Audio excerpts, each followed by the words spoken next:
লেগেছে দর্শকের নাই নাই আমি কে আসিয়া আসিয়া তুমি কে আমি কে আসিয়া আসিয়া রক্তে আগুন লেগেছে ডাইরেক্ট অ্যাকশন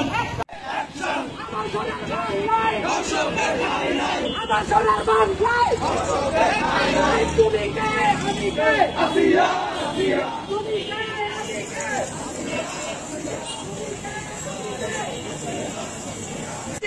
ফাঁসি চাই দর্শকদের ফাঁসি চাই সোনার বাংলায় দর্শকদের ঠাঁই নাই আমার সোনার বাংলায় দর্শকদের ঠাঁই নাই বাংলায় খবর দে দর্শকদের খবর দে দর্শকদের খবর দে সারা বাংলায় খবর দে সম্মানিত ছাত্র ভাইরা আমরা সবাই অবগত আছি এই 24-এর গণঅভ্যুত্থানের পরে বাংলাদেশের বিভিন্ন জায়গায় বিভিন্ন মাধ্যমে তারা কল্যাণকর পরিবেশ সৃষ্টি করার জন্য ধর্ষণ ছিনতাই চাঁদাবাজি লুটতরাজ অব্যাহত করে গেছে আমাদের ছাত্র সমাজ সত্যার ছিল আছে থাকবে ইনশাআল্লাহ আমাদের পক্ষ থেকে এই অন্তর্বর্তীকালীন সরকারের কাছে দাবি যে আমার বোনদের আসিয়াদের তাদের চলাচল এর নিরাপত্তা দিতে হবে আমাদের মা বোনদের নিরাপত্তা নিশ্চিত করতে হবে এবং ধর্ষকদের শাস্তি প্রকাশ্যে মৃত্যুদণ্ড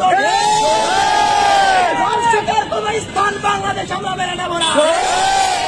ধর্ষক পাবেন বাংলাদেশে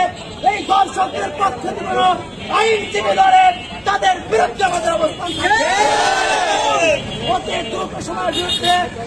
মধ্য আসিয়া সহ তারা যে সমস্ত জায়গায় এই ধর্ষণের মামলা আছে এর দ্রুত বিচার কার্য সম্পন্ন করে এই মামলা নিশ্চিত করতে হবে শাস্তি ফাঁসি নিশ্চিত করতে হবে আমরা এই দাবি বৈষম্য বিরোধী ছাত্র আন্দোলন দিনাজপুরের পক্ষ থেকে জানাই এবং আগামী দিন সকল কর্মসূচিতে আপনাদের অন্তর্ভুক্ত আমাদের কর্মসূচি এখানে শেষ করছি।